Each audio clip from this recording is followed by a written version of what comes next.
Film Review Day. It was supposed to happen yesterday. Things happened, so here we are today. We're going to do a golden oldie called Matilda. Now, you all know Matilda. It was one of the staple movies I was used to watch growing up about a girl who gets magical powers because of the abusive environment. We're going to talk about every dynamic in this movie. Okay, first dynamic, family dynamic, very abusive, very nonchalant, very careless, very goalless, very aimless. There's no ambition, downright rotten people. I don't want to use this word, but they are bums. You got the father who's self-centered, lazy, fat. I know shouldn't say fat, but whatever. Lazy, fat, condescending, rude, abrupt, self-centered, egotistical, and has no emotional maturity. We have the mother who is angry all the time, better than she had another child, very image conscious, always standing by her husband, taking his side, um, downright fucking misogynistic. And then you have the brother, who just by looking at him, you can tell he's going away in life. He is so amused by shit that should be amusing 4-year-olds and 3-year-olds. Now, the movie takes place in the 90s, so in the 90s, parents weren't, they did spoil their kids, but didn't spoil them in the way that you think they were spoiled, right? But there is an exception. She was literally neglected from the time she was born, and that caused a trauma inside of her. So she was very severely subjected to abject neglect, and in general, they didn't give a fuck about her. They just didn't care that she was there. So she obviously learned reading, maths, and all of that to keep herself busy, to keep herself busy, no need to comfort her, to which made her very clever. They put her in school because it's mandatory, you want to go to jail. And this is where she meets her friends and Miss Honey and Miss Trenchford. Miss Honey is very kind and very sweet, even the way she talks, drips of sugar. But that dynamic, as much as we would be meant to believe it was the better dynamic, was just as toxic because of Matilda's abject abuse.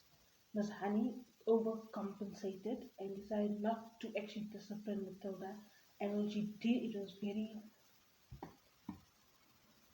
I don't know, no effort was put into it. It was like offhandish comment, like, don't do it again or whatever.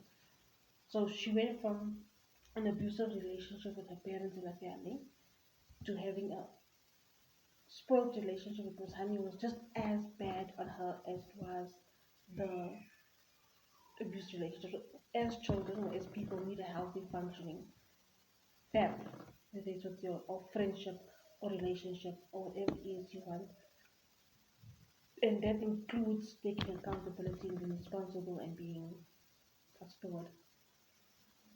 Accountable, yeah, accountable and not and being disciplined if you're a child, being disciplined for your wrongdoings in a proper, appropriate way. It doesn't come across as abuse, it doesn't come across as you are soft-soaking the child.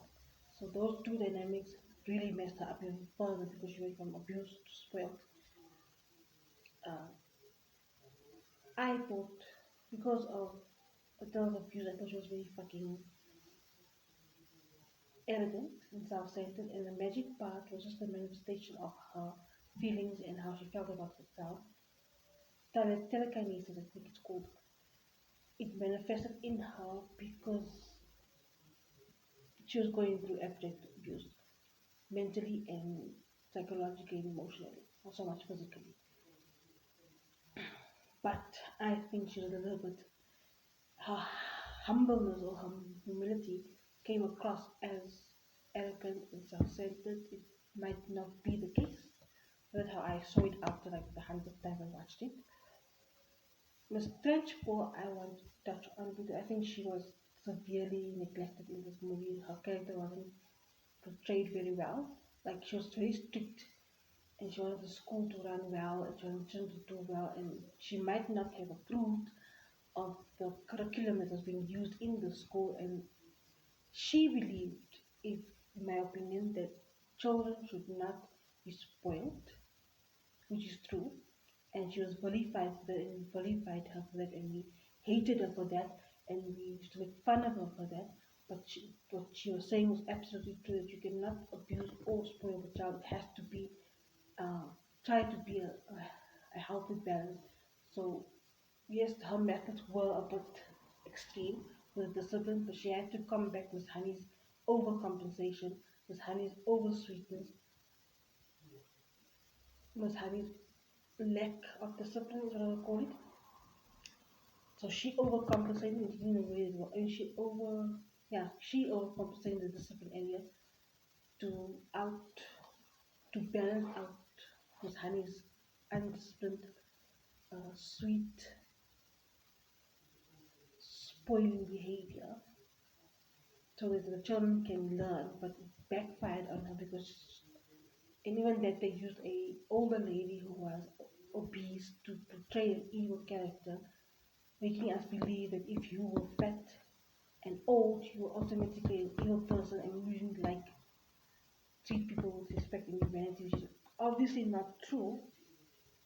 Most of the time, fat people are very sweet and kind and helpful and everything, but that did put fat phobic ideologies in our bodies, in our minds, in our minds as children, that we have to be aware of the fat older lady and not the young sexy lady who could also be a witch.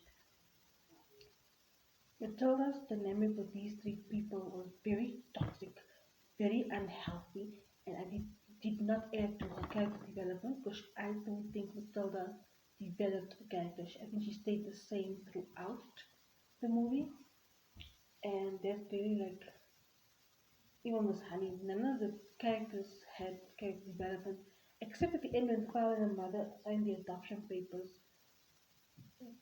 Okay, that wasn't actually character development. They really wanted to get rid of her.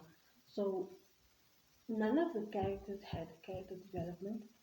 The side plots weren't really weeded out. There was no flesh added to it. I mean, he was being like watched by these detectives because they suspected him of doing something wrong, and nothing actually properly came out of it. I think the movie was flat.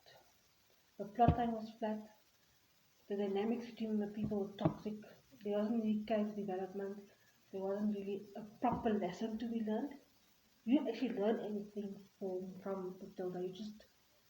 It was just there to entertain you for laughs. Like my favorite part is when it was spelled difficult and the special grabs this little girl by a pigtail and swings it and throws it. That stunt was chef's kiss. Made me laugh.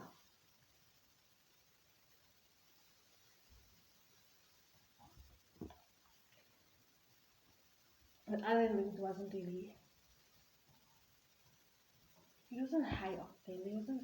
I know it's a children's movie and it had to be like it had to follow a certain type archetype to be deemed a children's movie, but it could have been a little more high risk. Just things a bit more, but it wasn't. So I think the movie was just made for comedic relief and entertainment purposes. I'm not saying it's a bad movie. I'm saying it's good for people under the fucking age of 18. It's a good movie to watch. It don't leave you bored or um, wanting more. But if you're an adult, I don't suggest you watch it. I still love it. I still love the movie, but I don't think it's worthy of being one of the top greatest movies of all time or all of the 90s. So, good movie for kids. All time favorite. I would watch it again if I could. But other than that, movie kinda sucked. And Mr. Strange's hobbies were a little bit fucking weird. Like shot put and it was all over. She had shot put and then she had dressage and then then like, she was she was a weird person.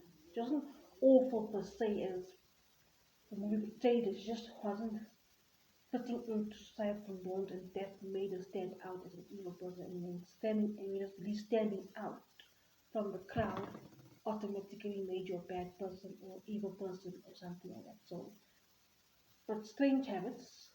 She was unmarried and also like a bit of fear in us because like if you're not married and a woman and there's something wrong with you, so put this fear in us, you put fat phobia in us, you put Asian in us, the very drove home the point that we needed to hate older women so that we do not listen to older women and end up in bad situations with men and then cry later on why didn't we listen to older women. So I'm going off track, I digress. So out of 10, I'll give this movie a 4.5 star. That's about it. If you want to watch it, you can go watch it. No problem. If you haven't watched it, please go and watch it and see for yourself if you actually like it. This is just my opinion. I do not have a qualification in film critique. This is just an opinion that I'm sharing with the internet. Maybe I'll do Baby Girl next with Nicole Kidman. I hear it's very spicy, very thrilling, and he says "good girl" in that movie. Ooh, but it'll be for next time. Please don't forget to like, subscribe, share, and tell your friends about it. Thank you. Bye.